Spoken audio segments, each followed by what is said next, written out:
Sa pagpapatuloy ng ating pagtutok sa mga kaganapan sa bansa dahil sa nararanasang sama ng panahon, makibalita tayo sa mga bagong detalye mula sa ating kapartner Paul Montibon live sa H. Bautista Elementary School, Marikina City.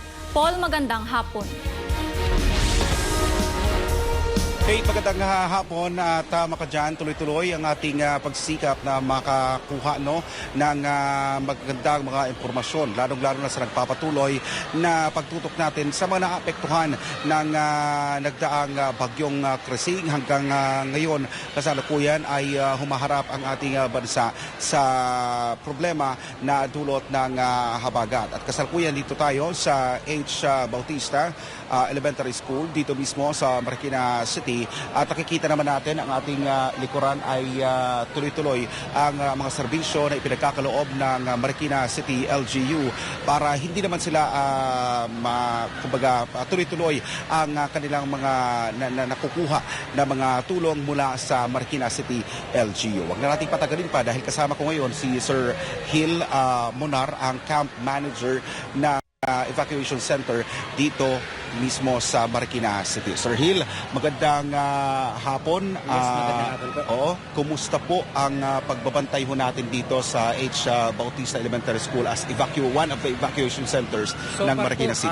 Dito sa Marikina, ang aking evacuation camp ay inaalagaan po namin yung aming mga evacuees.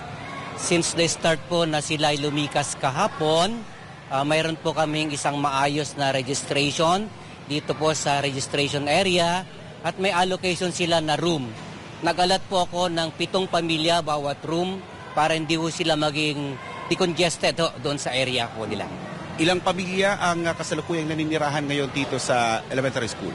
Sa ngayon po ay umabot po tayo sa bilang na 603 na pamilya na humigit kumulang nasa 4,000 katao ang dito po sa aking camp.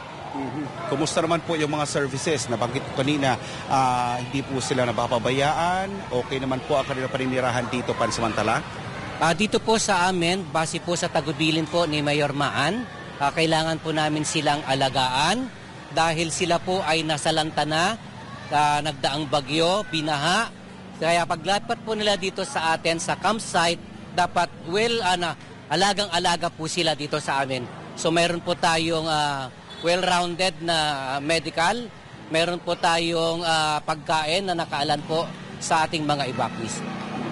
Kanina napansin din natin si Mayor Maan na nagtungo dito personal at personal din siya nag-abot ng mga tulong, ayuda para sa mga kababayan natin.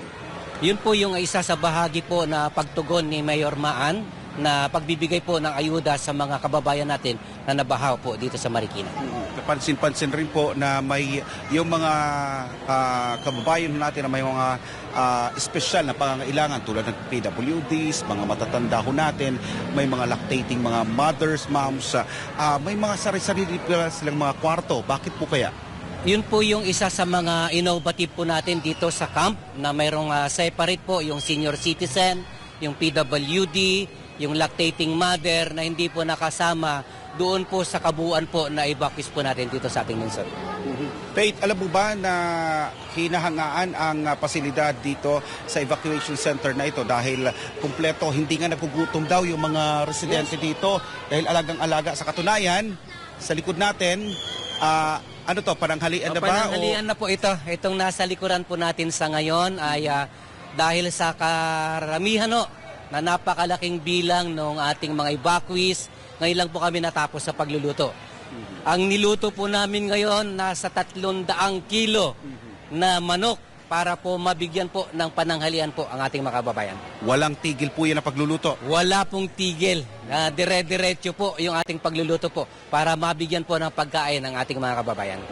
Okay, at sa panghuli na lang mga kapartner, nakikita natin kanina, sir, may mga ilan na sumasakay ng tricycle, papalik na siguro ng kanilang mga pamilya, pinapayagan nyo na papula sila? Opo, kasi ito namang pong panahon, sana po ay magtuloy-tuloy na itong pagganda ng panahon para po makabalik na po sila at makapaglinis na po sila sa kanilang mga tahanan. Sakaling makitaan nila ang kanilang mga bahay na medyo hindi pa humuhupa ang baha, pwede pang manatili dito? Pwede po silang manatili pa po dito sa ating camp at aalagaan pa rin po namin po sila.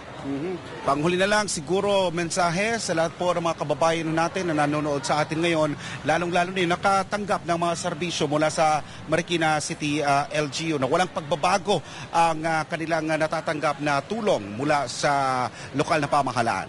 Siguro po sa mga kababayan namin po sa ngayon, mag-iingat po sila sa pag-uwi nila sa kanilang bahay sapagkat laganap po yung leptospirosis na baka maging resulta ho na mapahamak ho sila. Kung mayroon ho silang nararamdaman na lagnat o iba pang sintomas ng pagkakaroon ng leptospirosis, wag ho silang mag-autobili na magpakonsulta po sa amin pong mga health center. Balita ko namin, si Mayor Maan ay hindi napapagod sa pag-iikot-ikot sa mga lugar. Hindi po, talaga po silang mag-asawa ay talagang 24/7 po silang nakabantay po sa ating mga kababayan. Alright, Faith, maraming salamat at Sir Hill, maraming pong salamat sa pagsama sa amin na ngayon sa ating live report. Mula yan dito sa Marikina City, ako po si Paul Montibon. Back to studio, Faith. Maraming salamat Paul Montibon sa iyong live report.